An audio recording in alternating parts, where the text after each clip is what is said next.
The art of controlled opposition. How power structures neutralize dissent. In the world of political maneuvering and intelligence, the most effective way to silence an enemy is not to destroy them, it is to become them. This is the concept of controlled opposition. It is a strategy where a government, corporation, or intelligence agency secretly creates or infiltrates a protest movement to direct its output.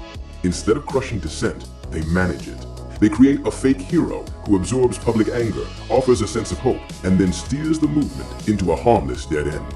Today, this manifests as independent influencers or journalists who selectively expose wrongdoing. They thrive by saying just enough truth to seem legitimate, but never enough to cause structural change. The playbook, building a fake hero.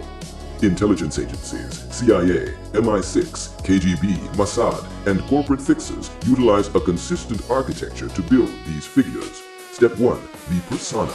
They select someone brave, charismatic, and seemingly independent. The goal is to present a lone wolf truth-teller who appears antagonistic to the establishment. Step 2. The selective truth. To gain public trust, the figure must expose real corruption. They might leak genuine documents or highlight actual conspiracies. This creates the illusion of transparency. Step 3. The limit.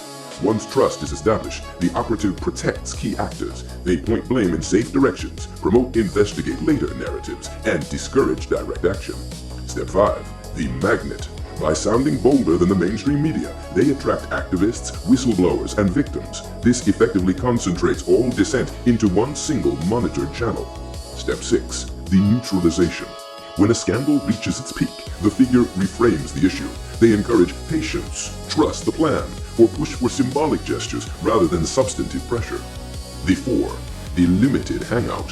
Why do they tell the truth? A core component of controlled opposition is the limited hangout. When a scandal or conspiracy is too massive to hide, agencies will volunteer a portion of the truth. They release real documents or admit to real wrongdoing. Why? It provides public satisfaction. Finally, the truth is out.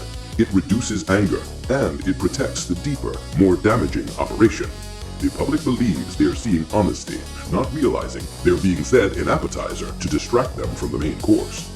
5. The psychology of pacification. Why does this work so well? It exploits behavioral psychology to sedate the public. The catharsis mechanism. Listening to a fiery speech provides emotional release. It allows the public to feel like they are resisting tyranny without actually doing anything. Manufactured hope.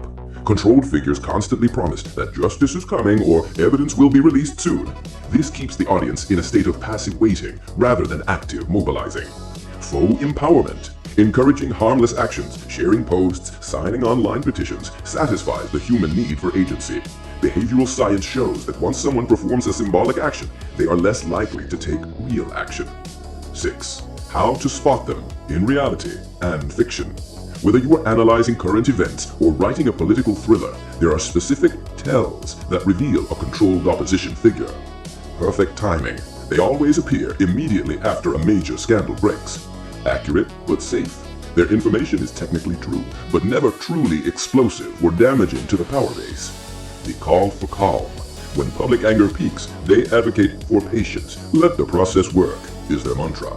Rapid ascent. They gain slick media coverage, resources, and fame much faster than organic dissidents. Attacking the symptoms. They attack scapegoats or individuals who are already out of favor, but never the structural architects of the corruption. The bottom line. The logic behind controlled opposition is simple. You cannot silence dissent entirely, that creates martyrs, and you cannot allow uncontrolled dissent, that creates revolutions. The middle ground is to create a fake hero who absorbs and neutralizes the anger. It is an emotional anesthetic. The public sees someone speaking up and believes accountability is happening, while the system quietly reinforces its walls around itself. While viewing and listening to the various segments of Project Unplugged, you'll occasionally see or hear a never-before-released photograph, video, or audio clip. These may be inserted briefly without explanation. We do this to send subtle visual and audio messages to those involved in the planning and carrying out of Kurt Cobain's murder. While you may not recognize the significance of some of these photos, videos, and audio clips, they will. We must continue to refrain from commenting about every single item of evidence in this case. If you don't understand the logic of that strategy, I hope you'll read the May 2009 update posted at www.cobaincase.com. Project Unplugged is not just an amateur video documentary. It's also a strategic component of an ongoing investigation.